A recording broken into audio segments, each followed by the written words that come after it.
El 20 de noviembre de cada año se celebra el Día de la Soberanía Nacional en conmemoración de la Batalla de la Vuelta de Obligado, que aconteció en 1845 en un lugar en el que el río Paraná es más angosto y hace una curva en forma de S, a la altura de la localidad de San Pedro, al norte de la provincia de Buenos Aires. Esta batalla se dio en el marco de un conflicto político y económico entre Buenos Aires y el litoral. El brigadier general Juan Manuel de Rosas gobernaba Buenos Aires y estaba al frente de la política exterior de la Confederación.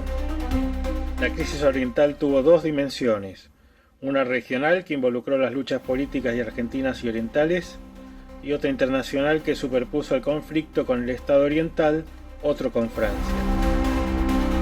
En el regional prevalecía la intención de Rosas de controlar a sus adversarios políticos en el Estado oriental. En la dimensión internacional se destacó la acción de los agentes franceses que buscaban sacar provecho de los conflictos políticos regionales. El involucramiento de Buenos Aires en el conflicto interno oriental, por el cual Rosas apoyó a Manuel Oribe, enemigo de Fructuoso Rivera, tensó la relación con Francia, que parecía más dispuesta a apoyar a Rivera. En marzo de 1838, Francia le impuso un bloqueo al puerto de Buenos Aires. Las rivalidades comerciales de las ciudades puertos de Montevideo y de Buenos Aires no eran nuevas, y los intereses franceses y británicos pugnaban por lograr que Montevideo quedara completamente independiente de Buenos Aires. El gobierno francés pretextó supuestas injusticias de que habían sido víctimas sus súbditos para establecer una política que presionara a Buenos Aires, para lo cual recurrió al mencionado bloqueo y al suministro de armas a los adversarios de Rosas que operaban en territorio oriental en un momento en que Montevideo se estaba convirtiendo en un centro comercial importante.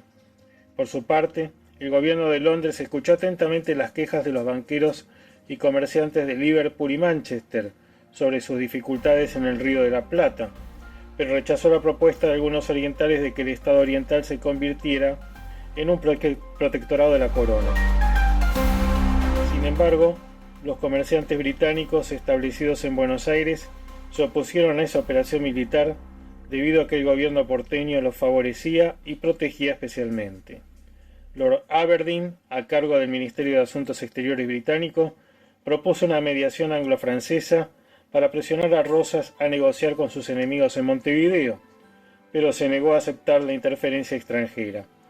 Ante el avance de los federales sobre el territorio oriental, ambas potencias destinaron una flota que en septiembre de 1845 bloqueó el puerto de Buenos Aires y de esa manera impidieron una acción naval de la Confederación sobre Montevideo. La excusa de abrir los ríos al comercio fue utilizada por los franceses y los británicos para navegar por el Paraná hacia el norte, violando nuestra soberanía. Ante la imposibilidad de hacer frente a esa poderosa flota, se optó por provocarle el mayor daño posible a sus buques militares y mercantes. En la curva del Paraná, donde el río se hace más angosto, a la altura de San Pedro, las tropas, bajo el comando del general Lucio N. Mansilla, tendieron 3 gruesas cadenas de costa a costa sostenidas por 24 barcazas para cerrarle el paso a la flota invasora.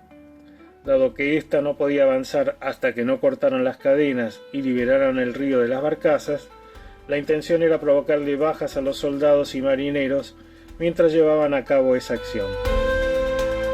Los invasores lograron avanzar y le provocaron bajas a las fuerzas nacionales, pero fueron nuevamente atacados en San Lorenzo y Tonelero, demostrándole al enemigo la intención de frenar su avance.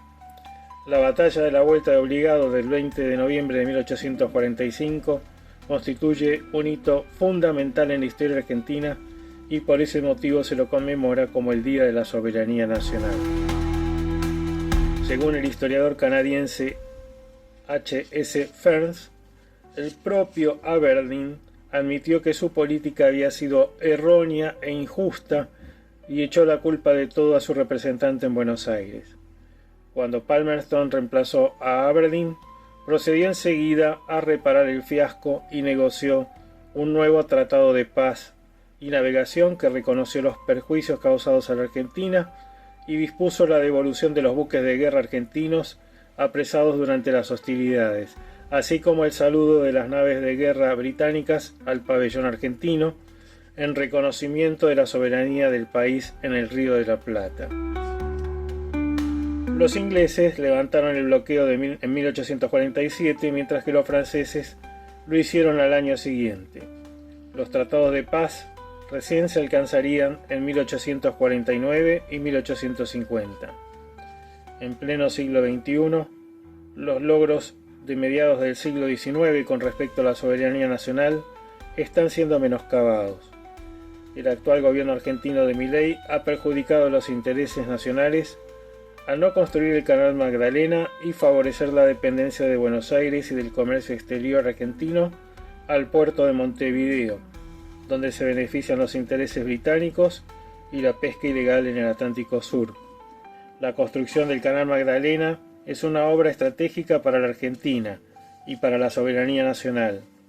Nuestros gobiernos tienen la obligación de cumplir con la disposición primera de la Constitución Nacional que expresa: la nación argentina ratifica su legítima e imprescriptible soberanía sobre las Islas Malvinas, Georgias del Sur y Sandwich del Sur y los espacios marítimos e insulares correspondientes por ser parte integrante del territorio nacional. Del mismo modo, debe recuperarse el control sobre el río Paraná, así como sobre nuestros recursos naturales. La soberanía nacional no se declama, se ejerce.